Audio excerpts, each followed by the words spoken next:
আসসালামু আলাইকুম গাইস। আজকে শুক্রবার, ছুটির দিন। এই তো খাওয়া দাওয়া শেষ করে বিকেলবেলা চলে এলাম এই যে কফি খেতে ঘুরতে। এই যে দেখেন কি সুন্দর কফি হয়ে আছে,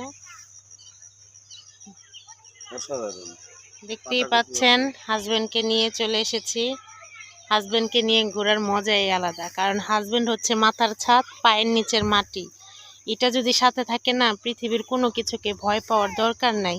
তো আসেন, ফুলকপি দেখাচ্ছি, এখন দেখাবো পাতাকপি। দেখেন কত সুন্দর হয়ে আছে, দেখেন একদম গোলাপের মতন।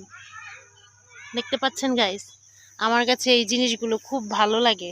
আমি যখনই সময় পাই খেতে আসি, ঘুরি, ভিডিও বানাই আর আপনাদের সাথে শেয়ার করি। আমার ভিডিওগুলো যদি ভালো লেগে থাকে, অবশ্যই আপনাদেরকে অনুরোধ করব আমার ভিডিওগুলো শেয়ার করবেন, কমেন্ট করবেন, লাইক করবেন, পাশে থাকবেন। এই যে দেখেন কি সুন্দর দৃশ্য, দেখেন আমার পিছনের দৃশ্যটা কত সুন্দর, দেখছেন? তো ভালো থাকবেন সবাই, টাটা সবাইকে।